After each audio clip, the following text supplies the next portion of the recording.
I think eating local is very interesting. It forces you to eat seasonally, and I think that's one of the things that's, even in our health food industry, we've become very monotonous through the year.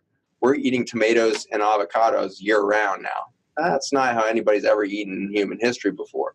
And so I think that it's very notable that, a high intake of a single fruit or vegetable or food source seasonally is historically how it's always been done, not just by humans, but any large mammal or ruminant and the like on the planet. And so eating seasonally, eating locally, all of these things are going to reinforce natural patterns of behavior in your microbiome.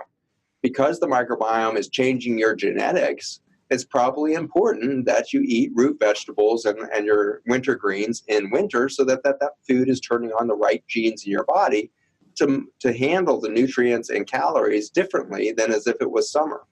You should spend an inordinate amount of energy on heat production in the winter. And so the mitochondria should uncouple their ATP pumps so that they would produce heat rather than ATP, all of this when you digest food.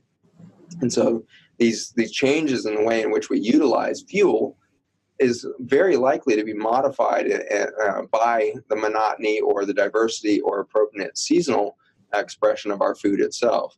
And so if you feel like you're locked in a body that's always obese and not losing the weight and not behaving correctly with your basal metabolism, take a look at your diet. Are you locked in the same diet day in and day out, week after week?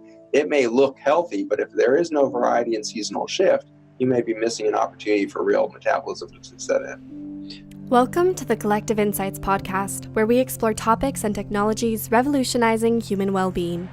On today's episode, Dr. Zach Bush returns to the podcast and joins our medical director, Dr. Dan Stickler, to explore the astounding new research on gut health, including a new insight on something we've all been doing wrong for decades.